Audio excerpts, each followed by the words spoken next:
विकास भी, विरासत भी इन अ ग्रोथ ट्रैजेक्टरी। ये बजट समाज के हर वर्ग को शक्ति देने वाला बजट है।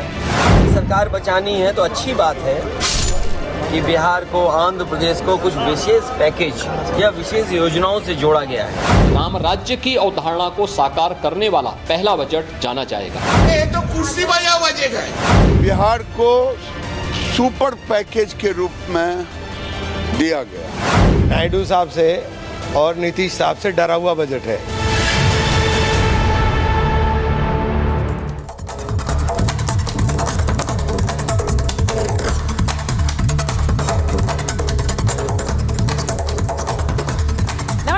साथ मैं हूं सुजाता कुकरेती। आप देख रहे हैं अपना फेवरेट डिबेट शो महाभारत, और महाभारत में आज बात होगी देश के बजट की, जो अब से थोड़ी देर पहले देश की वित्त मंत्री निर्मला सीतारमण ने पेश किया है, और आज उसी की बात करूंगी। आज बजट आया तो महाभारत बजट में क्या मिला क्या नहीं मिला इस पर नहीं छिड़ी, बल्कि इस बात पर छिड़ गई कि सरकार ने क्या कुर्सी बचाने वाला बजट पेश किया है। सबसे पहले अखिलेश यादव का हमला आ गया। वो बोले जिस तरह बिहार और आंध्र को फंड दिया है ये सरकार को बचाने वाला बजट है, यानी फंड नहीं देते तो सरकार नहीं बचती। ममता बनर्जी ने भी यही बात दोहरा दी। ऐसा लगा कि विपक्ष ने सरकार को घेरने का एजेंडा एक बैठक में तय किया हो, क्योंकि कांग्रेस ने भी वही हमला बोला, पर राहुल गांधी ने एक कदम वो आगे चले गए और इस बजट को कॉपी पेस्ट बजट बता दिया। कहा कि कांग्रेस के मैनिफेस्टो की कॉपी की गई है, हमने जो घोषणा मैनिफेस्टो में की उसी को बजट में उतार दिया गया। आज इसी पर कर रही हूं महाभारत कि ये विकसित भारत बनाओ बजट है या सरकार बचाओ बजट है, जो कि विपक्ष कह रहा है। लेकिन सबसे पहले आपको बताती हूं कि नरेंद्र मोदी की सरकार ने इस एक बजट से कितने निशाने लगाए हैं, और वो बताना जरूरी है क्योंकि नरेंद्र मोदी की सरकार का निर्मला सीतारमण ने यह बजट पेश किया। विपक्ष हमेशा से हमला करता है बेरोजगारी पर कि रोजगार नहीं है, नौकरियां नहीं है, तो नरेंद्र मोदी की सरकार की सौगात है आज 1 करोड़ युवाओं के लिए इंटर्नशिप उन्होंने बजट में ऐलान किया, और इसी के साथ 4 करोड़ 10 लाख युवाओं के लिए रोजगार का भी ऐलान किया गया है इस बजट में। अगले 5 साल में ये रोजगार दिया जाएगा। वहीं विपक्ष का एक और हमला हमेशा से महंगाई रहा है, तो इसके लिए कैसे निशाना साधा है नरेंद्र मोदी की सरकार ने। करदाता को 17,500 तक का फायदा नए स्लैब में, जिस इनकम टैक्स में जिसका ऐलान किया गया, और वहीं महिलाओं के लिए 3 लाख करोड़ तक के लिए योजनाओं का ऐलान किया गया है। अब एक बड़ा हमला जो बार बार विपक्ष करता है, ये कमजोर सरकार है, ये कभी भी गिर सकती है। तो आज बिहार को 59,000 करोड़ के फंड का ऐलान किया गया, तकरीबन 59,000 करोड़, और वहीं आंध्र प्रदेश को 15,000 करोड़ के बजट का ऐलान किया गया है। अब इससे सीधे सीधे विपक्ष कह रहा है कि ये तो सरकार बचाने के लिए है, लेकिन नरेंद्र मोदी की सरकार ने बता दिया कि ये राज्य भी उसी तरह से आगे बढ़ेंगे जैसे बाकी राज्य। अब ऐसे में पूछा जा रहा है ये विकसित भारत बजट है या सरकार बचाओ बजट है। ये रिपोर्ट देखिए, फिर महाभारत।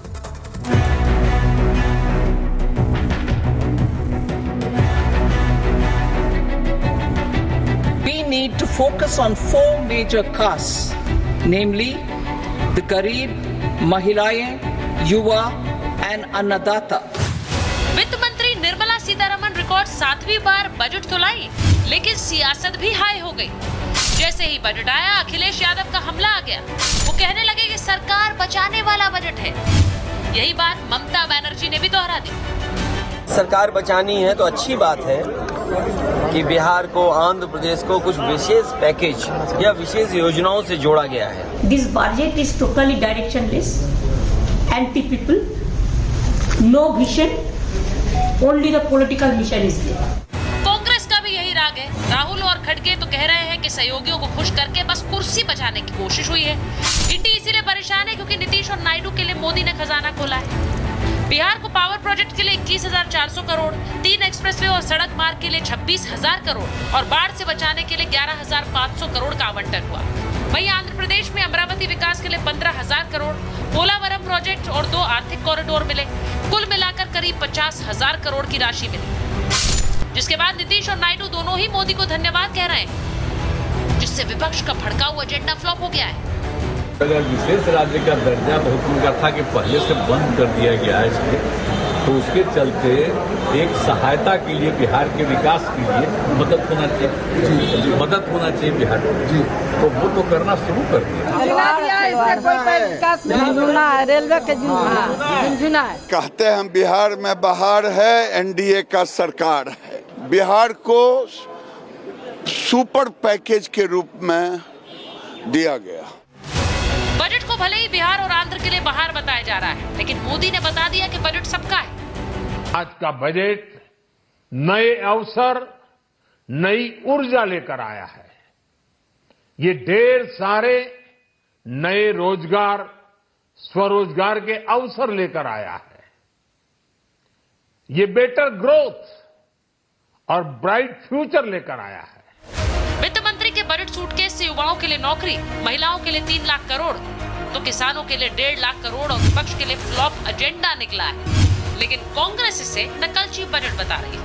एक यही पॉइंट है जो उन्होंने कांग्रेस के मैनिफेस्टो से उठाया है, लेकिन उसको भी सही से इंप्लीमेंट करने की बात नहीं की है। राम राज्य की अवधारणा को साकार करने वाला एक सर्वस्पर्शी, सर्वसमावेशी और विकासोन्मुख बजट के रूप में यह मोदी 3 का यह पहला बजट जाना जाएगा। समाज के गरीब वर्ग के लोग हों, हमारी नारी शक्ति हो, देश को आगे लेके जाने वाले हमारे युवा हों या हमारे अन्नदाता किसान भाई हों, हर एक वर्ग का ध्यान इस बजट में रखा गया है। मोदी ने बजट से विपक्ष के सारे एजेंडे ध्वस्त कर दिए। नरेंद्र मोदी की सरकार के इस बजट ने बेरोजगारी वाले हमले पर रोजगार का पलटवार किया है और महंगाई वाले हमले पर टैक्स से बचत दे दी है। लेकिन बजट आए और सियासत ना आए, ऐसा तो हो नहीं सकता, और इसीलिए इस बार सरकार बचाने वाला बजट का हमला हुआ है। Bureau report, Republic Bharat.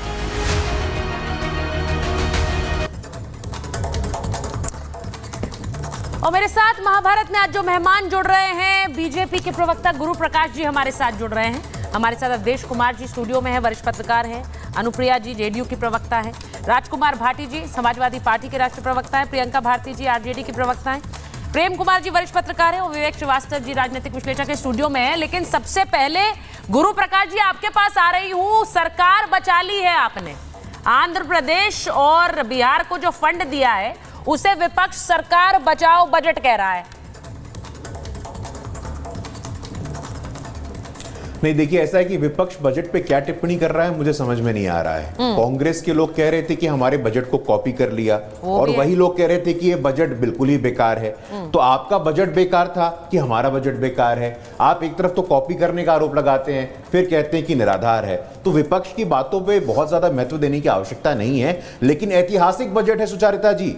पूरे विश्व में जहां ग्लोबल अनसर्टेनिटी का माहौल है, एक वैश्विक अनिश्चितता है, पॉलिटिकल टर्मोइल है, यूरोप में, यूएस में, भारत एक ग्लोबल ब्राइट स्पॉट बन के उभरा है। पूरे दुनिया में यदि किसी को कहीं उम्मीद की किरण नजर आ रही है तो भारत में नजर आ रही है। अब बिहार पे आइए। पहली बार बिहार में, आज का पहले वर्तमान परिप्रेक्ष्य में आपको बताना चाहता हूं, 2,78,000 करोड़ का बिहार का कुल बजट है। उसमें 2 लाख करोड़ का जो बजट है वो केंद्र सरकार से आता है। दूसरी बात, विशेष राज्य का दर्जा, विशेष राज्य का दर्जा, ये जो कुछ लोग कहते हैं, हम बताना चाहते हैं 2012 में लालू जी के द्वारा समर्थित सरकार थी यूपीए की, और उस सरकार ने विशेष राज्य दर्जा के विषय पे पूर्ण विराम लगा दिया था।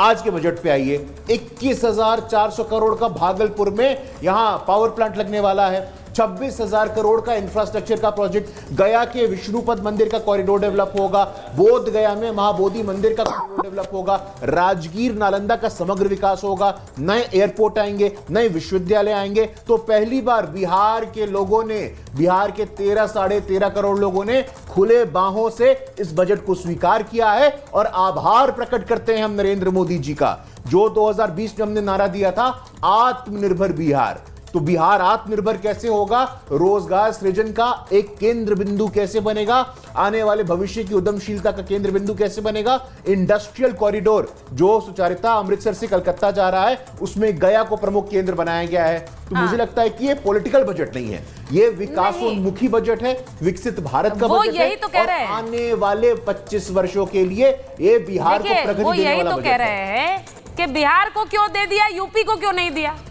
अब भाटी जी आ गए हैं स्टूडियो में। भाटी जी, सरकार बचाने का बजट आप कह रहे हैं या फिर विपक्ष को एक बार फिर से झटका दे दिया है? आप तो यही उम्मीद में बैठे रहते हैं किसी तरह सरकार गिर जाए, किसी तरह इस सरकार में दरार आ जाए। आज बजट आ गया तो आपने कहा देखो सरकार बचाओ बजट है ये। अच्छी बात है, देश में सरकार गिरनी चाहिए क्या? ये सरकार की मरहम पट्टी का ही तो बजट है।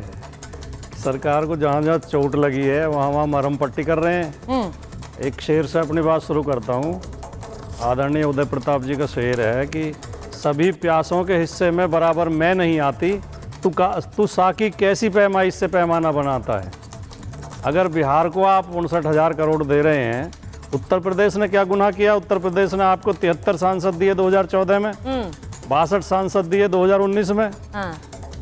10 साल में मोदी जी के शासनकाल में केंद्र के बजट से एक भी एक्सप्रेसवे, एक भी हाईवे उत्तर प्रदेश में नहीं बना है। जो बने हैं उत्तर प्रदेश के अपने बजट से बने हैं।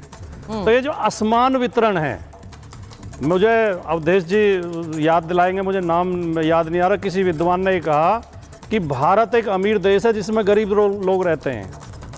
वजह क्या है? संपत्ति की कमी नहीं है, संपत्ति का वितरण नहीं है। वो कुछ जगह इकट्ठी हो रही है संपत्ति। और अभी लेटेस्ट जो इकोनॉमिक सर्वे आया उसमें बताया गया कि देश की 22% संपत्ति के मालिक 1% लोग हैं और नीचे के 50% लोगों के पास मात्र 15% संपत्ति है। तो ये जो असमान वितरण है, फिर दुष्यंत का शेर अवधेश जी याद आ रहा है कि यहाँ तक आते आते सूख जाती हैं सभी नदियाँ, मुझे मालूम है पानी कहाँ ठहरा हुआ होगा। ये जो कुछ जगह पानी ठहर गया है, इस झरनों को खोलने की ज़रूरत है। ये संपत्ति नीचे तक आनी चाहिए। अभी सरकार ने बजट में घोषणा की है कि अगले 5 साल तक फ्री राशन और दिया जाएगा। यानी इन्हें उम्मीद नहीं है अभी भी कि ये 80 करोड़ लोग, इनकी गरीबी दूर हो पाएगी अगले 5 साल में भी। अच्छा, इनके पास कोई विजन नहीं है गरीबी दूर। अच्छा, मैं एक बार उस बात पर आना चाहती हूँ कि यूपी को कुछ नहीं मिला, बिहार को दे दिया और आंध्र प्रदेश को दे दिया। अवधेश जी, ये डिस्कशन इस बजट में, मतलब मुझे ऐसा लगता है जी बजट देश का बजट होता है, लेकिन हम बार बार राज्यवार ये बातें क्यों करते हैं? इसको मिल गया, इसको नहीं मिला।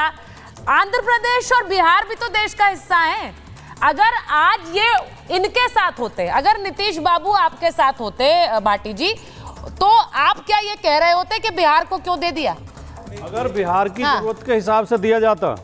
अरे जरूरत नहीं है, वैसे तो बीमारू राज्य है, उसे स्पेशल स्टेटस की आप डिमांड करते रहते हैं, आप लोग भी बोलते हैं, लेकिन अब आप कह रहे हैं जरूरत के हिसाब से ज्यादा दे दिया। मैं जरूरत को डिनाई नहीं कर रहा, जरूरत है। तो फिर अगर बिहार की जरूरत के हिसाब से दिया जाता तो मोदी जी 10 साल में कुछ करते।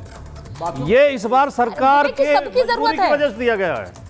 ये राजनीतिक निर्णय है, ये सबकी जरूरत है। अब एक बात बताइए, ये देखिए सबके चेहरे पर मुस्कुराहट थी। देखिए अवधेश जी, जब बजट की शुरुआत हुई और आंध्र बिहार का जिक्र आया तो सब ये चर्चा करने लगे, अरे बिहार को तो मिलना ही था, फिर आंध्र प्रदेश का आ गया, आंध्र प्रदेश को तो मिलना ही था। लेकिन मेरा सवाल दूसरा है, ये अरे हर एक राज्य को उठा कर इन्हें मिला, हमें नहीं मिला। भाई देश के हर राज्य को मिलना चाहिए, ऐसा नहीं है यूपी को नहीं मिलना चाहिए। लेकिन यूपी को पिछले 10 सालों में काफी कुछ मिला भी है। यूपी को तो अभी फरवरी में प्राइम मिनिस्टर ने 10 लाख करोड़ के प्रोजेक्ट का जो है और शिलान्यास किया था और दूर से ही हुआ था। उत्तर प्रदेश के, अरे भाई आप 19 फरवरी 2014, वो इन्वेस्टमेंट है, वो प्राइवेट कंपनियों। अरे भाई तो अरे सुनिए पहले, मोदी जी ने क्या दिया? उसमें 1 रुपया दिया नहीं। ये बीच में ऐसा है कि क्या उत्तर प्रदेश में जो वाराणसी का डेवलपमेंट है वो प्राइम मिनिस्टर की ओर से, क्या केंद्र की ओर से उसमें सहायता नहीं थी? क्या प्रयागराज में केंद्र की सहायता नहीं थी? क्या अयोध्या जो बन रहा है उसमें, वो चाहे एयरपोर्ट से लेकर, उसमें केंद्र की सहायता नहीं है? उत्तर प्रदेश इस समय देश के विकसित राज्यों में शामिल हो गया है। पहले उत्तर प्रदेश पीछे था। पर कैपिटा इनकम में, जीडीपी में यूपी का स्थान थोड़ा बहुत ऊपर नीचे दूसरे तीसरे स्थान पर होता रहता है। तो यूपी एक स्टेट पर आ गया। दूसरी बात आती है कि ये पहली बार नहीं है, बिहार के बजट का अभी भी मेजर पार्ट सेंटर ही दे रहा है, क्योंकि बिहार की अपनी आय नहीं है। जो अभी बताया उन्होंने बिल्कुल सच बचाया गुरु प्रकाश जी ने कि 2,78,000 करोड़ में 2 लाख करोड़ रुपया सेंटर ही देता है। और तीसरी बात आई है, जो बिहार में विकास हुआ उसको ध्यान से देखिए। जो गया है, बोध गया है और राजगीर है, वो बिहार की नहीं देश की धरोहर है जिसका विकास नहीं हुआ। गया ऐसा क्षेत्र है जहां संपूर्ण दुनिया का हिंदू अपने पितरों के श्राद्ध के लिए आता है कि वहां एक बार अगर हमने मोक्ष के लिए श्राद्ध कर दिया तो मुक्ति मिल जाएगी। और वो जो विष्णुपाद मंदिर है उसकी इतनी दुर्दशा खराब है, वहां इंफ्रास्ट्रक्चर नहीं है, 10 स्थान का। तो आज अगर उसका विकास होता है तो कितनी भारी संख्या में लोग आएंगे, कितना पर्यटन बढ़ेगा, कितने वहां का रोजगार कितना बढ़ेगा। तो वो तो देश का है। अगर राजगीर का विकास हो रहा है तो राजगीर क्या देश का नहीं है? तो इसलिए बोध गया जो है इंटरनेशनल लेवल की वो सिटी बनाने की बात हो रही है। अगर बिहार में विकास के लिए इस समय मान एक्सप्रेस वे चाहिए, 2 एक्सप्रेस वे, और बिहार के पास पैसे नहीं। विवेक जी कह रहे टाइमिंग बड़ा गलत है। विवेक जी ये टाइमिंग गलत इसलिए है कि आपकी कोशिशों को एक और झटका लग गया। बजट का यही पार्ट नहीं ना, एक लाइन है विवेक जी, सुनिए, बजट को आप इंटीग्रिटी में देखिए। सुनिए, मैं इंटीग्रिटी में बता रहा हूँ। बताइए। इंडिया अलायंस बड़ा क्लियर है। हम अपोजिशन में बैठेंगे, कंस्ट्रक्टिव अपोजिशन करेंगे। जहां जहां आप गलतियां करेंगे, सांप्रदायिकता को फैलाने की कोशिश करेंगे, कॉन्स्टिट्यूशन को का डिफॉल्ट करेंगे, हम खड़े होकर के तो अब आज के इस बजट में कहां कॉन्स्टिट्यूशन का डिफॉल्ट है विवेक जी? आज के इस बजट में भी वही पुराना राग लेकर आ गए आप। नहीं, आज के बजट में कॉन्स्टिट्यूशन वाला राग कहां से आया भाई? ये कह रहे थे तो मैं बता रहा हूं। तो हमारी ऐसी कोई नियत नहीं है कि हम इनको गिराने जा रहे हैं। मंशा तो वही है। बार बार दर्द होता है आपको कि अब ये सरकार फिर बच गई, राहुल गांधी अब ये फिर आ गए साथ, फिर हाथ मिला लिया। राहुल गांधी जी ने 3 पॉइंट बोले हैं आज, 3 पॉइंट उन्होंने ट्वीट करे हैं। पहला पॉइंट उनका एक ये था कि उनके मैनिफेस्टो में से, उनके न्याय पत्र में से बहुत सारे पॉइंट्स इंटीग्रेट करे हैं सरकार ने। इससे हम कोई चैलेंज नहीं कर रहे, हम इसको अच्छा मानते हैं। अगर ऑपोजिशन की आप राय को लेकर के अगर रूलिंग पार्टी और सरकार उसके कुछ चीज़ों को अडॉप्ट करती है, इसको एक कंस्ट्रक्टिव चीज़ में लेना चाहिए। दूसरी बात पे हम आते हैं, ये ज़रूर है कि कुछ राज्यों को नज़रअंदाज करके सिर्फ अपने को स्टेबलाइज करने के लिए 2 राज्यों के साथ फेवरेटिज्म किया गया है। बोध गया को 5 साल पहले भी बनाया जा सकता था। अगर आप कह रहे हैं, नहीं सुनिए, लेट मी कंप्लीट। अगर ये कह रहे हैं बैठ के अवधेश जी कि साहब बिहार का तो बड़ा बुरा हाल है साहब, वो तो जनरेट ही नहीं कर पाते अपना रेवेन्यू, और यूपी तो बहुत अच्छा जा रहा है, तो आप फिर ये भी एडमिट कर लीजिए कि नीतीश कुमार की सत्ता जो इतने समय से रही है वो विफल रही है, and they have not been able to develop the state, और आप उसमें रहे हैं। नीतीश कुमार के सर पे ठीकरा फोड़ेंगे तो दोनों तरफ पे जाएगा ना, दोनों तरफ पर जाएगा। देखिए नीतीश कुमार के सर पर ठीकरा इसीलिए कोई फोड़ता नहीं है क्योंकि उन्हें पता है कि अगर वहां फोड़ेंगे ठीकरा तो दोनों तरफ जाएगा, बीजेपी की तरफ भी जाएगा, आपके गठबंधन की तरफ भी जाएगा। भाई आरजेडी के साथ भी सरकार में हो रहे हैं। अब आप सुनिए, आज का जो बजट है वो सबसे पहले किसान नेताओं से आज में संपर्क में, पहली चीज मैंने वही करी, क्योंकि एमएसपी एक बहुत बड़ा चैलेंज है, चैलेंज के रूप में आने जा रहा है। तो किसान इसको कैसे ले रहे हैं?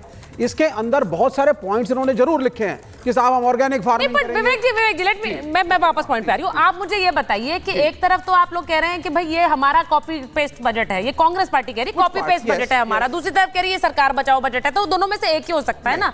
इन्होंने अपनी मंशा से किया या आपकी मंशा कॉपी कर ली? दोनों एक साथ तो नहीं हो सकते। बिल्कुल नहीं हो सकते हैं, क्योंकि कुछ पॉइंट्स उन्होंने कांग्रेस के लिए हैं न्याय पत्र से, उनका न्याय पत्र, उनका मैनिफेस्टो पढ़ा जा सकता है, अनुप्रिया जी जुड़ गई है क्या? इनकॉर्पोरेट किए गए हैं, लेकिन मैं इसको अच्छा मानता हूं। ये एक स्वस्थ डेमोक्रेसी का चिन्ह है कि अगर ऑपोजिशन के कुछ इश्यूज हैं और वो ठीक लगते हैं तो सरकार उनको इनकॉर्पोरेट। अच्छा, मैं पहले प्रेम कुमार जी के पास आती हूँ। प्रेम कुमार जी वो कह रहे हैं कि बहुत सी चीजें कॉपी की गई हैं कांग्रेस के उससे। अब कांग्रेस ने तो वहां ये कहा था कि पैसे अकाउंट में डालेंगे खटाखट खटाखट, यहाँ नौकरियों की बात हो रही है खटाखट खटाखट, तो ये डिफरेंस तो है ना या नहीं है? देखिए एक बात क्लियर करनी चाहिए सुचारिता जी कि बिहार को स्पेशल स्टेटस एक अलग मुद्दा है, बिहार के लिए स्पेशल पैकेज अलग मुद्दा है, और बजट एक अलग मुद्दा है। बजट पर हम बात कर रहे हैं। अगर बात करेंगे स्पेशल स्टेटस पर तो ये नरेंद्र मोदी जी बिहार में जा कर के नारा लगवा चुके हैं, कितना चाहिए, 60,000 करोड़, 70,000 करोड़, लाख करोड़, 1.25 लाख करोड़। उस मुकाबले आज बजट में क्या मिला है?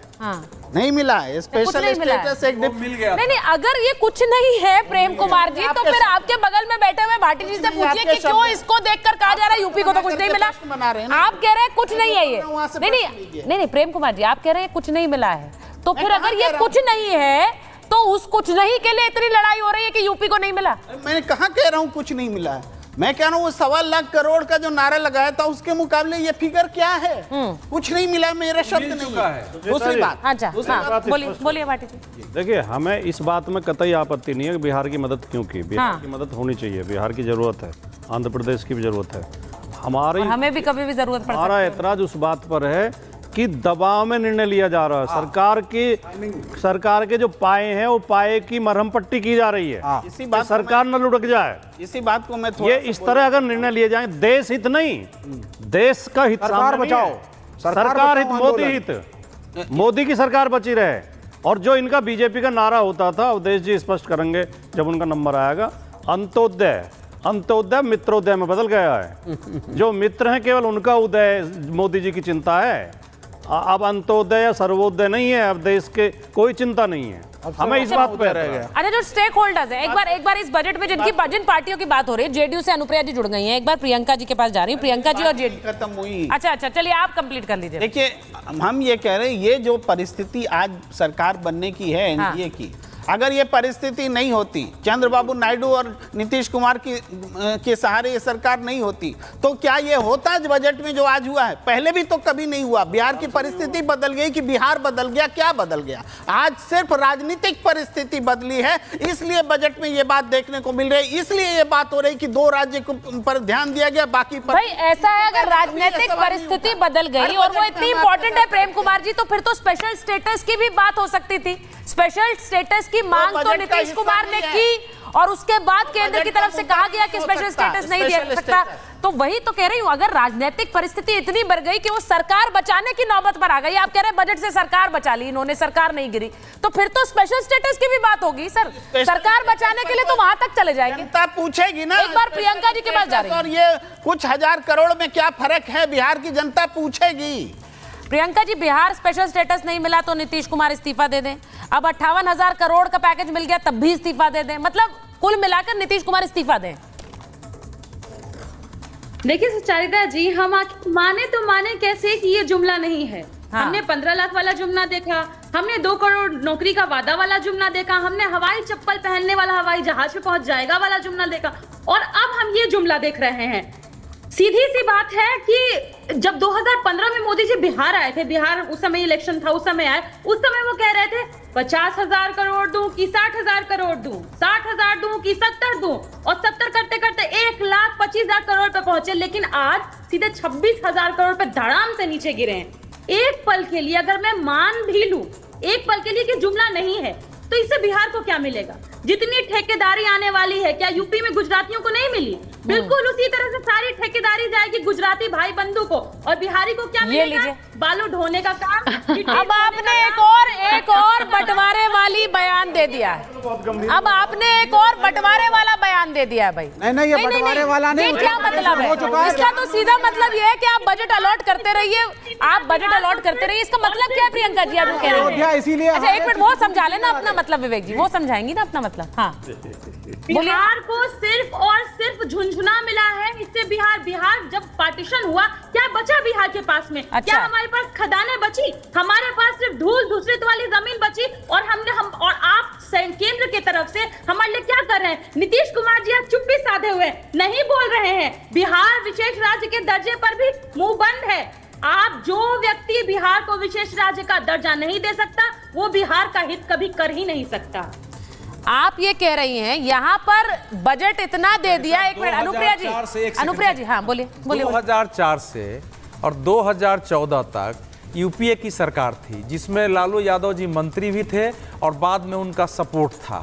उस काल में बिहार को क्या प्राप्त हुआ, ये भी तो ये तो देखने की आवश्यकता होती है ना। और जो बात हो रही है, जो 1,25,000 करोड़ का पैकेज था, वो पैकेज बिहार में गया है, उस पर सड़कें बनी है, उसमें अरे भाई बरौनी के कारखाने में आप कैसे बात करें? एक एक पैकेज के हिसाब से। अच्छा, एक सेकंड, ईयर वाइज था पूरा। पूरा नीति आयोग के लालू यादव जी ने वेबसाइट पर है। सुनिए अनुप्रिया जी, एक बार सुनिए, मैं गुरु प्रकाश जी आपके पास आऊं, उससे पहले एक बार अनुप्रिया जी के पास सुनिए। लालू जी ने एक ट्वीट किया, उन्होंने कहा एक घिसा पिटा हट है ये बजट, जुमलों की रट है ये बजट, गरीब और किसान के सपने कर रहा बंजर है ये बजट, आम आदमी के दिल पर खंजर है ये बजट। अब ये ट्वीट किया है लालू जी ने। अब मैं ये सवाल पूछना चाह रही हूं अनुप्रिया जी कि जो बजट में मिला उस पर विपक्ष हमला ये कर रहा है कि ये सरकार आपने बचा ली, यानी कि इतना दिया कि नीतीश कुमार सरकार के साथ बने रहे। वहीं दूसरी तरफ प्रियंका जी कह रही कुछ नहीं दिया, कुछ मिलेगा भी नहीं इससे। अनुप्रिया जी। सुचरिता जी, आरजेडी और आरजेडी के प्रवक्ता देखिए अपनी पार्टी और अपने नेता का चरित्र और अपने नेता के सर्टिफिकेट को यहाँ बता रहे हैं कि सारे लोग 10वीं पास नहीं किए, नौकरी तो नहीं मिलेगा, झुंझुना ही जाएंगे। और बजाय भी जनता ने भी झुंझुना दे दिया, बजाते रहिए विपक्ष में।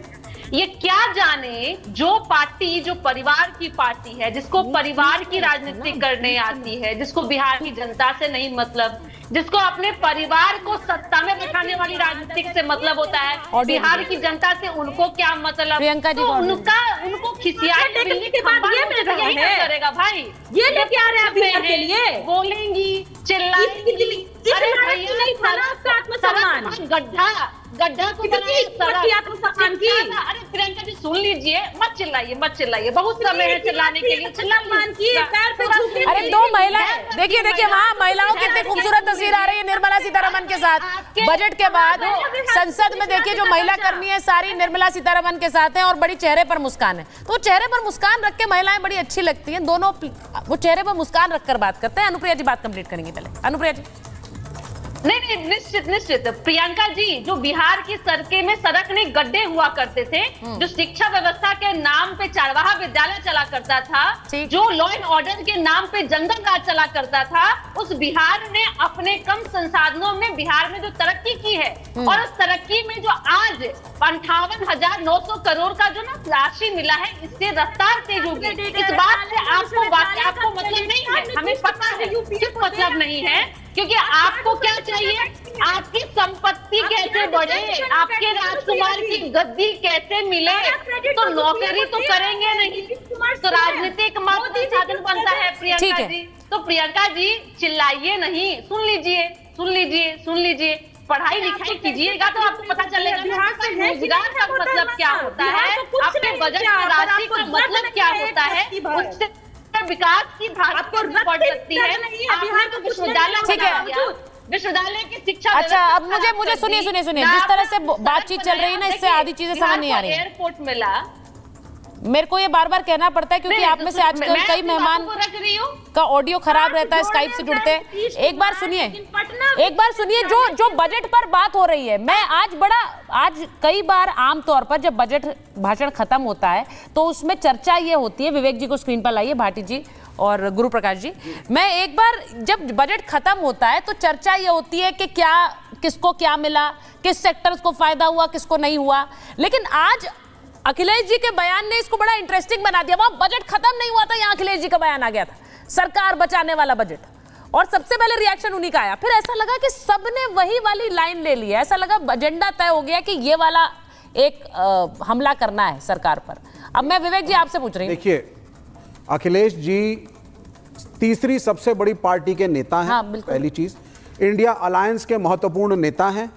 उन्होंने एक कमेंट दिया और ये एक तरीके से इंडिया अलायंस के लोग इससे हम बिल्कुल मानते हैं, बिल्कुल सही बात उन्होंने बोली।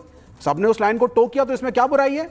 इंडिया अलायंस के नेता मतलब सबके नेता, हम सब एक हैं, हम मिलकर के लड़े, अपनी सीटें लाए हैं, हमारी एक आइडियोलॉजी है, एक कॉमन मिनिमम प्रोग्राम है जिसपे हम सारे एक हैं। तो इसमें मैं नहीं समझता कि किसी ने किसी को लाइन दी और टोक कर रहे हैं। वो हमारे सम्मानित नेता हैं इंडिया अलायंस के, उनका सम्मान रहेगा। और दूसरी बात, उन्होंने जो बोला वो सही कहा।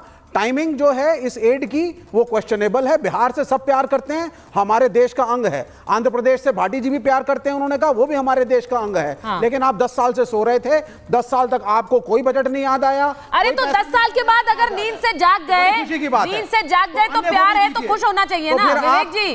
10 साल तक सो रहे थे, मैंने मान लिया आपकी बात, गुरु प्रकाश जी की पार्टी सो रही थी, लेकिन प्यार है तो 10 साल बाद जागे तो वेलकम करिए ना। या फिर 10 साल बाद अब आप उस बात को लेकर अपना गुस्सा निकालेंगे, खींच निकालेंगे, तो फिर प्यार कहाँ गया? केरल को भी दीजिए ना, प्यार कहाँ गया? फिर केरल को भी पैसा चाहिए, केरल को भी दीजिए। अच्छा, कम्युनिस्ट पार्टी का स्टेट है, अब आ गए आप केरल पर। वही तो बात है, भाटी जी यूपी की बात करेंगे, आप केरल की बात करेंगे, गुरु प्रकाश जी बिहार की बात करेंगे। कैसे लिया कि आप सिर्फ आंध्र प्रदेश और बिहार को देंगे? क्या लॉजिक थी? जरा ये पासवान जी जरा मुझे बता दें। ठीक है, अब गुरु प्रकाश जी उनका कहना है कि आपने यूपी को इग्नोर किया क्योंकि यूपी में तो भाई सीटें आ गई समाजवादी पार्टी की, जहां पर आपको अभी जिनकी जरूरत है आपने उन्हीं को फंड एलोकेट किया है। ये बड़ा क्लियर है क्योंकि आपको सरकार बचानी है, आपने इसीलिए उन्हीं को फंड एलोकेट किया। बाकी राज्यों को क्या दिया जरा बताइए, वो ये कह रहे हैं। नहीं, मैं बिल्कुल ध्यान से सुन रहा था सुचारिता। सबसे पहले तो हमारे आदरणीय भाटी जी कह रहे थे कि उत्तर प्रदेश को क्या दिया है। 3,47,000 करोड़ पिछले वर्ष दिया था, आज उससे 10% बढ़ा करके 3,80,000 करोड़, लगभग 4 लाख करोड़ केंद्र सरकार का उत्तर प्रदेश को आवंटन हुआ है। उत्तर प्रदेश में भाटी जी कितने मेडिकल कॉलेजेस थे, कितने एयरपोर्ट थे, कितने एम्स थे, कितने एक्सप्रेसवे थे? तो मुझे लगता है कि अगर समग्रता से हम डिबेट करेंगे, तथ्यों के आधार पर डिबेट करेंगे तो ठीक होगा। दूसरा, हमारे विवेक भाई कह रहे थे कि किसानों के लिए क्या किया है। किसानों का बजट सुचारिता यूपीए में कितना था? 23,000 करोड़। आज कितना हुआ है? 1.5 लाख करोड़। प्रधानमंत्री गरीब कल्याण अन्न योजना को यदि 5 वर्ष बढ़ाया जाता है तो इससे किसको फायदा होगा? व्यापारियों को फायदा होगा क्या? इंडस्ट्रीज को फायदा होगा क्या? अगर 5 वर्ष तक प्रधानमंत्री गरीब कल्याण अन्न योजना को बढ़ाया गया है तो इसका लाभ यदि किसी को मिलेगा तो हमारे किसान भाइयों को, किसान बहनों को मिलेगा। नंबर 3, आप कहते हैं केरला को क्या मिला है? अरे भाई, केरला के लिए 11,000 करोड़ का बजट अभी मेरे सामने आप कही तो मैं आपको फॉरवर्ड कर देता हूं। इस प्रकार भ्रम मत फैलाया करिए। जब हम कहते हैं एक भारत श्रेष्ठ भारत, पूरे भारत को समग्रता से कॉम्प्रिहेंसिव तरीके से अगर आप देखेंगे तो ठीक होगा। लेकिन मैं पॉलिटिकल बात करना चाहता हूं। हमारे उत्तर प्रदेश के साथी बैठे हैं, सैफई का जितना विकास हुआ शेष उत्तर प्रदेश का उतना विकास क्यों नहीं हुआ? आप सैफई में सब कराइएगा। सैफई में बॉलीवुड के फिल्म स्टार को आना है तो एयर स्ट्रिप बन जाएगा, एयरपोर्ट बन जाएगा, सफारी बन जाएगा। अरे भाई, बनारस ने क्या गलती किया था? बस्ती बहराइच ने क्या गलती किया था? सुल्तानपुर ने क्या गलती किया था कि वो लोग वंचित रह गए? लेकिन सारा का सारा पैसा सैफई में दे दो। तो ये पॉलिटिकल बजट नहीं है। मैं पुनः बोलता हूं कि पॉलिटिकल बजट नहीं है, विकासोन्मुखी बजट है।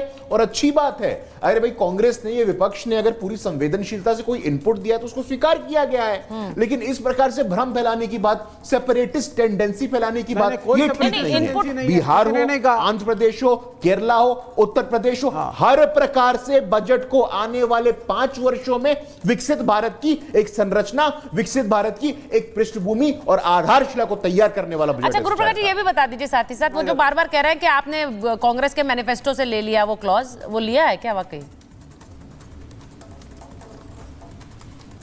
नहीं, मान लीजिए आप दोनों बात कह रही हैं सुचारिता। अगर कांग्रेस नहीं, मैं पूछ रही हूं और बजट मैं कह नहीं रही हूं तो आपका इनपुट खराब था।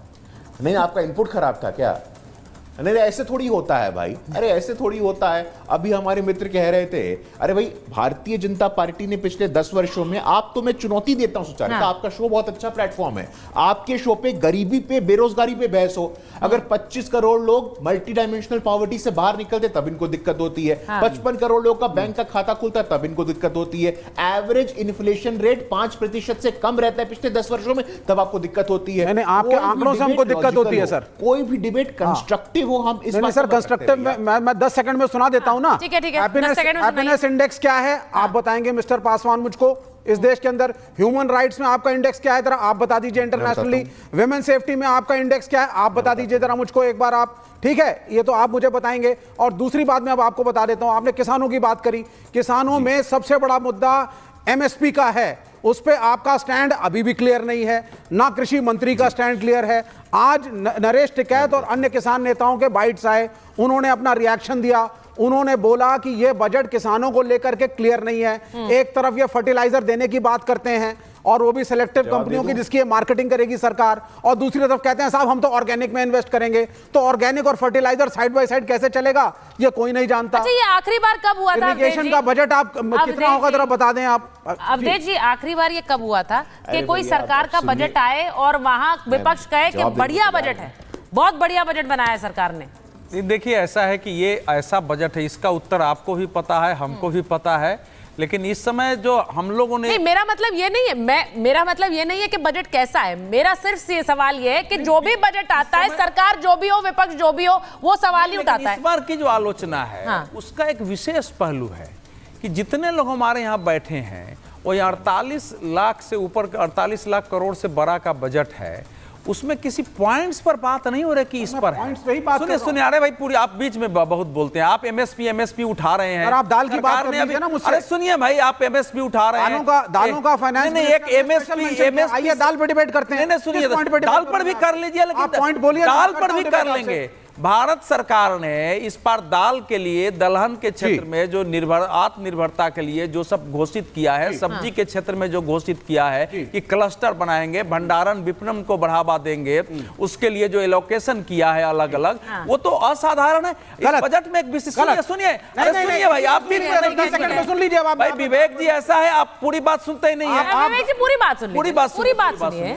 देखिए बजट को ना समग्रता में देखने की आवश्यकता होती है। आपको दालों का समग्रता में नहीं, फिर आप भाग रहे हैं। नहीं जो भाई एग्रीकल्चर में भाई दालों के कॉन्सेप्ट की तो बात ही नहीं हो रही, बात हो रही कुर्सी की। सबसे इंटरेस्टिंग ये विषय तो कोई उठा नहीं, दाल की नहीं हो रही, बात दलहन की नहीं हो रही, बात कुर्सी की हो रही है। इंटरेस्टिंग वो है। देखिए यही तो कह रही थी कि बजट के बाद बात होती है। ठीक है, कंप्लीट करिए। ये बोलने नहीं देते हैं, ये सर आप ही बोलेंगे, मैं सिर्फ 10 सेकंड बोलूंगा। नहीं आप 10 सेकंड के बाद नहीं बोलेंगे, विवेक जी नहीं बोलूंगा। बड़ी क्लियर सी बात है, दाल और दलहन की इस बजट में बात हुई।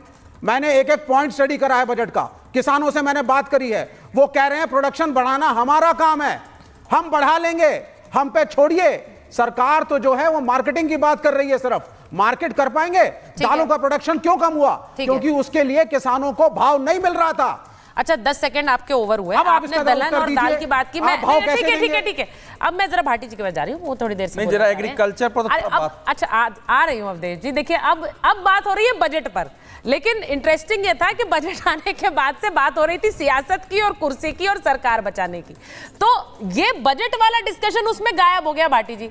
मैंने इसीलिए कहा कि अखिलेश जी ने वो लाइन दी, बाकी सबने वो पकड़ ली। उसके बाद ये बताया जा रहा है ये कॉपी पेस्ट है, ये हमारा बजट है, ये कुर्सी बचाने वाला बजट है। उसके पॉइंट्स पे कोई डिस्कशन नहीं हो रहा है, लेकिन ये जरूर हो रहा है कि कुर्सी बच गई। अखिलेश जी की बात तो सबने इसलिए दोहराई कि सच घटे या बढ़े, सच ना रहे, झूठ की कोई इंतहा ही नहीं। तो अखिलेश जी ने सच बोला था। सच तो हर परिस्थिति में एक ही रहता है। सूरज तो गर्मी देता है, सूरज ठंड तो देता नहीं है। वो चाहे किसी देश में किसी आदमी से पूछ लो, सब एक ही बात कहेंगे, सूरज की धूप जो गर्म होती है। तो लेकिन अभी गुरु प्रकाश जी जो कह रहे थे, भारतीय जनता पार्टी की खास पहचान बन चुकी है, गुमराह करने वाले तथ्य रखना, उल्टे सीधे आंकड़े पेश करना। अच्छा क्या गुमराह किया? बातों को मोड़ देना। उन्होंने कहा 4 लाख करोड़ केंद्र सरकार ने उत्तर प्रदेश को दिया, उत्तर प्रदेश को 1 रुपया नहीं दिया। उत्तर प्रदेश को जो टैक्स में प्रदेशों का हिस्सा होता है वही तो मिला है। आर्थिक पैकेज में क्या मिला? आर्थिक पैकेज 1 रुपए का भी दिया है मोदी जी ने। बात उसकी हो रही है, जो हमारा हिस्सा है, जो हमारा। आप पर आरोप लगा रहे हैं, आप पे आरोप लगा रहे हैं, गलत आंकड़ा दे रहे हैं। एक मिनट गुरुप्रकाश जी वो बता दें, मेरी बात पूरी हो जाए। दूसरी बात जो हम कह रहे हैं, इस बजट में कोई विजन सरकार का ये दिखाई नहीं देता। क्या गरीबी दूर हो जाएगी? गरीबों की संख्या कितनी बढ़ी है 10 साल में, ये बता दें। देश के ऊपर कर्जा कितना बढ़ा 10 साल में, ये बता दें। अच्छा भाटी जी, इंटरेस्टिंगली आप रोजगार की बात नहीं कर रहे। उन्होंने कहा 5 साल में 4 करोड़ 10 लाख नौकरियों की बात उन्होंने कही है, तो वो अच्छा कदम है, बुरा कदम है, या फिर आपको लग रहा है वो कदम ही नहीं है, वो सिर्फ ऐलान? आगे आने वाले समय में ये घोषणा तो मोदी जी ने पहले ये भी की थी कि किसानों की आमदनी दुगनी कर दूंगा। हुई क्या? नहीं। वो तो 100 स्मार्ट सिटी भी बना रहे थे, बने क्या? वो तो बुलेट ट्रेन भी चला रहे थे, चली क्या? अरे स्मार्ट सिटी तो बना है। स्मार्ट सिटी बता हमें घुमा के लाओ, कहाँ बना है? आपके मेरठ में स्मार्ट सिटी नहीं है? कैसे बात कर रहे हो? उत्तर प्रदेश का लिस्ट तो नए स्मार्ट सिटी। अरे भाई नहीं, अरे सिटी में जो लिफाफ होती है, ये आपने लिस्ट नहीं देखा होगा। अरे कुछ नहीं, एक बार मैं आपको फर्जी बात ऐसा है, स्मार्ट सिटी 100 की जो घोषणा थी, स्मार्ट सिटी इस देश में लगभग पूरी हो चुकी है। इस पर तो आप बन गए बिल्कुल स्मार्ट सिटी। आप नाम देखिए ना, हर साल उसके पुरस्कार होते हैं। हमें पता तक नहीं चला। ये फैक्ट है, आपको इसलिए पता नहीं है कि आप इसी को हाथ में उड़ाते हैं। या तो स्मार्ट सिटी का आपको पता नहीं था कि स्मार्ट सिटी का अर्थ क्या है। स्मार्ट सिटी पर भारत ने जो है अपने लक्ष्य को अचीव कर लिया हुआ है, और पहले अचीव कर लिया कोरोना काल के पहले। यही तो समस्या है इस बार के बजट का। सुनिए 10 सेकंड केवल। इसमें तो भाई सवाल असलियत, आप लोग 10 सेकंड लेते हो, मैं 10 सेकंड में। और गुरु प्रकाश जी जवाब भी देना है उन्हें। 10 सेकंड में सबसे ज्यादा समय आप बोले हैं। कहां बोला? आप बैठ के इस शानदार स्टूडियो में डिबेट कर रहे हैं। इसके बराबर में एक गांव लगा हुआ है, झट्टा बदौली। अभी मेरे साथ चलिए, गांव में कीचड़ भरा हुआ। घूमे हुए हूँ, कीचड़ भरा हुआ। चुनाव में घूम के आया हूँ, आप ही के भाई लोग। झट्टा गांव स्मार्ट मैं देख के आया हूँ, फर्जी स्मार्ट सिटी की बात देख के आया हूँ। फिर ये दूसरी चीज हो गई गांव में। नहीं, ये दोनों दो चीज हो गई। नहीं, बारात घर नहीं, खेल का मैदान नहीं, अब आप तो ऐसे करें जैसे समाजवादी पार्टी के शासनकाल में यूपी स्वर्ग हो गया था और जोगी ने यहाँ के उसको बर्बाद कर दिया है। शासनकाल नहीं, भाटी जी वो कह रहे हैं शासनकाल समाजवादी पार्टी का खत्म हुआ, सब खत्म हो गया। गुरु प्रकाश जी से जवाब ले लो। गुरु प्रकाश जी को चैलेंज किया था, उन्होंने कहा वो झूठे आंकड़े दे रहे हैं। गुरु प्रकाश जी जवाब दीजिए। फर्जी आंकड़े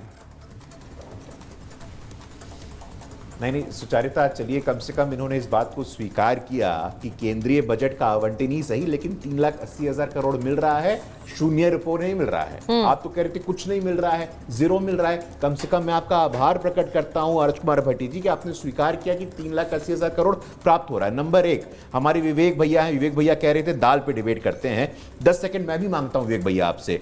तूर दाल पे एमएसपी कितनी थी 2014-15 में, आप बताइए जरा। 4,000 रुपए, अब कितनी है 7,000 रुपए, 61% का इंक्रीज है। मूंग पे कितनी एमएसपी थी 2013-14 में 4,600 रुपए, आज कितना है 9,000 रुपए, 85% का इंक्रीज है। उड़द पे एमएसपी कितनी थी 4,300, आज कितना है 7,000 रुपए। चना पे एमएसपी कितनी थी 2014-2024 में 70% तक का इंक्रीज आया है। तो झूठ बोलना, हर बात पे भ्रम फैलाना ये ठीक नहीं है। और कम से कम कम्युनिस्ट साथियों के मुंह से संविधान की बात अच्छी नहीं लगती है। रशिया में कितना संविधान है आप बताइए, चीन में कितना संविधान है। कम्युनिस्ट होकर के संविधान की दुहाई देते हैं, इससे बड़ी हिपोक्रेसी, इससे बड़े दोहरे मापदंडों की पराकाष्ठा और कुछ कोई नहीं है। अब आप सुनिए, रही नहीं है। सुनिए, धान पे गेहूं पे एमएसपी की बात, आप अपनी बारी में बात करेंगे, देखिए फिर आप बोलने लगते हैं उनकी बारी में। आंकड़ों पे बोल रहा हूं, आंकड़ों के आधार पर आप दलहन और तिलहन के आंकड़े दे रहे हैं। ये कभी एमएसपी इनकी समस्या रही नहीं, इन पे इन फसलों पे मूल्य मिल जाता है किसान को। आपने दलहन का ही आंकड़ा मांगा था। लेकिन अब ये जो मैं एक चीज पूछूंगी प्रेम कुमार जी, ये जो बार बार बात होती है, मैं इनको काउंटर कर दूं एक बार। आप काउंटर करिएगा, लेकिन मैं एक बार अनुप्रिया जी और प्रियंका जी के पास भी जाऊंगी। प्रेम कुमार जी, आपने जो बात बोली, अब ये जो बार बार ये कहा जा रहा है कि कांग्रेस के घोषणा पत्र का हिस्सा है, ये कांग्रेस से ले लिया, उन्होंने कह भी दिया अगर कोई अच्छी चीज है, अगर ले भी ली तो अच्छी बात है। तो इसके आगे भी बढ़ेगी कांग्रेस पार्टी या फिर सिर्फ इसी बात पर ढिंडोरा पीटती रहेगी कि ये हमारा था और हमसे ले लिया, ये हमारा कॉपी कट एंड पेस्ट ले लिया? इस बजट पे विवेचना भी करेगी है सुचारिता जी। राहुल गांधी ने एक ट्वीट किया है, आज बजट का दिन है, उसके बाद पूरा इंडिया गठबंधन अपना क्या भी पॉलिटिकल डिस्कोर्स है वो तय करेंगे इस विषय पर। अच्छा। तो इसमें कांग्रेस या ये बहुत बड़ा वैसा चीज नहीं है जिसका कि हम जवाब दे सके। लेकिन आप ये समझिए, मैं एक बात पर ध्यान दिलाना चाहता हूँ जो चर्चा नहीं हुई है, वो है देश का रक्षा बजट। देश का रक्षा बजट जो पहले 6.5 लाख करोड़ हुआ करता था, 6.25, वो 4.21 पर आ गया। लगभग 30% से ज़्यादा का रक्षा बजट घटा है और ये देश के इतिहास में पहले कभी नहीं हुआ है रक्षा बजट पे इतनी बड़ी कटौती। और तब जबकि हमारी सरहद सुरक्षित नहीं है, देश की सुरक्षा की कीमत पर इतना बड़ा जो रक्षा बजट कम हुआ है और ये जो चीज़ें हो रही हैं, ये डिबेट का हिस्सा होना चाहिए। क्या हमारे चीन से खतरे खत्म हो गए? क्या पाकिस्तान का बॉर्डर विवाद सुलझ गया? जो भी हमारा आतंकवाद की समस्या है वो सुलझ गया? और जो नेपाल और दूसरे तमाम सरहद हमारी आज असुरक्षित है, अरुणाचल प्रदेश से लेके लद्दाख ले सब जगह तक। इसके बावजूद हम रक्षा बजट कम कर रहे हैं और 30% से ज्यादा कम कर रहे हैं। हम अग्निवीर जैसी योजना ला रहे हैं, सेना को लगातार कमजोर करने का काम किया जा रहा है, सेना को कमजोर करके आप ये बोल देते हैं कम करके सरहद हमारी सुरक्षित नहीं है, ये कैसा सरहद सुरक्षित नहीं है, रक्षा बजट घट रहा है, यानी सुचारिता 10 सेकंड। हाँ बोलिए गुरु प्रकाश जी, आप ही पर निशाना है। 6.51। गुरु प्रकाश जी जल्दी से जवाब दे दीजिए। 6,21,000 करोड़ रुपया इस बार रक्षा बजट में कहाँ 3.4% की वृद्धि है, आपने पता नहीं कहाँ से पढ़ लिया। भैया 10 सेकंड में मांग रहा हूं। अच्छा बोलिए गुरु प्रकाश जी, बोलिए, वो बार से बैठ। मैं किसी के ऊपर कुछ नहीं बोलता हूं। अरे सुनिए जरा, अरे कुछ नहीं कुछ बोल के चले जाएंगे भाई। 6,21,000 करोड़ का बजट है जो लगभग 2% बढ़ा है पिछले बार से। आप लोग कुछ बोल रहे हैं। 5 लाख करोड़ से 6 लाख करोड़ का बजट हुआ है, फिर कह रहे हैं कि आप लोग की डिफेंस का बजट कम हो गया। कम से कम आंकड़ा देख करके आइए। लाइव टेलीविजन पे ऐसे झूठ बोलते तो अच्छा लगता है क्या? रक्षा बजट कहां से कम हो गया है? जहां दिखाया है कि 6.21 लाख करोड़ का डिफेंस स्पेंडिंग है 2024-25 का। डिफेंस स्पेंडिंग पिछले बार की तुलना में 13% की बढ़ोतरी हुई है और कह रहे हैं कि रक्षा बजट कम हो गया है। कम से कम रक्षा के नाम पे देखिए, रक्षा, सुरक्षा और संप्रभुता के नाम पे इस प्रकार से राजनीति नहीं करनी चाहिए। देखिए अब प्रेम कुमार जी, अब वो जो बात कह रहे हैं रक्षा बजट के एलोकेशन को लेकर 5.94 लाख करोड़ से 621 6.21 लाख करोड़ अब जो बढ़ा है, देखिए ऐसा है रक्षा क्षेत्र, आपने उस पर ये बातें भी कह दी कि हमारी सरहदें सुरक्षित नहीं है और वो एलोकेशन कम कर दिया, क्यों हो रहा है, हमें खतरा है। ये क्लासिक एग्जांपल है माहौल और भ्रम फैलाने वाला। प्रेम कुमार जी, मैं थोड़ी this is a classic example करता हूँ, मुझे 1 मिनट 1.5 मिनट समय। नहीं, आप ठीक लीजिए, आप अपना 1-1.5 मिनट ले लीजिए, लेकिन this is a classic example जब हम कहते हैं भ्रम फैलाया जा रहा है किसी गलत बात का। भाई ये सही नहीं है। 1,24,000 करोड़ का रक्षा सामग्री पिछले इस वित्तीय। और विवेक जी, आप तो आंकड़े लेकर हमेशा आते हैं, आपने भी नहीं टोका क्योंकि आपको लग रहा चल रहा है भ्रम, तो चलने दो। सरकार के खिलाफ बात चल रही है तो चलने दो। 23,000 करोड़ अच्छा है, आप तो हमेशा आंकड़े लेकर आते हैं ना, तो क्यों नहीं बोला आपने, क्यों नहीं टोका प्रेम कुमार? सब झूठे आंकड़े हैं। एमएसपी में नरेंद्र मोदी सरकार ने 10 साल में करीब 250% की वृद्धि की है। आज तक इतनी वृद्धि कुल हो ही नहीं कभी। बाकी अब ये लोग बिना आंकड़ा के बात करते हैं। अब ये जो पूरा डिस्कशन है, मैं यही कह रही हूँ कि ये बजट का डिस्कशन होना चाहिए था, लेकिन इसकी पूरी एक सियासी खटाखट योजना भी है, लेकिन इसकी एक सियासी चर्चा नहीं, इसमें खटाखट कौन सी? राहुल गांधी ने कहा था कि 885 हो जाएगा। इसमें यह है कि 1 करोड़ युवाओं को कंपनियों में उनका जो इंटर्नशिप होगा तो उनके महीने में हर महीने खटाखट 5,000 जाएगा। तो ये तो भले नहीं दिया, लेकिन मोदी सरकार वो खटाखट 5,000 देने जा रही है। उतने ही नहीं, नए वर्कफोर्स, जो नए लोगों को रोजगार मिल रहा है, जिसका मैंने शुरुआत में यही बात कही थी कि वहां फंड में आना था खटाखट, लेकिन अब नौकरी आएगी खटाखट। और वो रोजगार वाला जो हमला होता है, अगर वो रोजगार दिया जाएगा तो मुझे भाटी जी, मुझे पता नहीं आप उससे खुश होंगे या उदास होंगे, क्योंकि अगर रोजगार मिलेगा सबसे बड़ी योजना, सबसे जबरदस्त आपके सवाल कुंद होंगे, और अगर नहीं मिलेगा, देखिए रक्षा बजट में जब तो वो अच्छा नहीं है देश के लिए। जल्दी से जवाब दीजिए भाटी जी। मैं कह रहा हूँ रक्षा बजट पे बहस चल रही, तो मैंने चेक किया इस बीच में।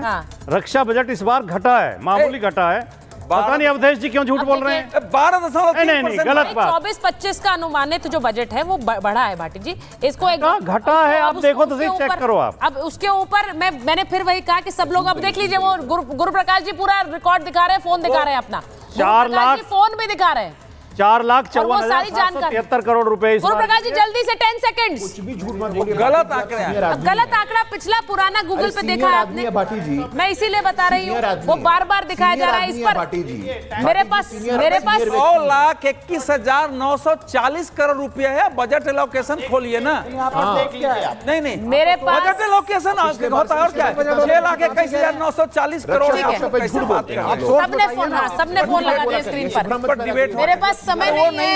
मेरे पास समय नहीं है, लेकिन मैं फिर कहूंगी कि फिगर्स और आंकड़ों पर, और खासकर देश की सुरक्षा को लेकर, मुझे लगता है we need to be very careful, बहुत ज्यादा केयरफुल रहना चाहिए, क्योंकि किसी तरह के भी गलत आंकड़े भ्रम फैलाते हैं। बस मेरे पास समय इतना ही है महाभारत में। बहुत बहुत धन्यवाद।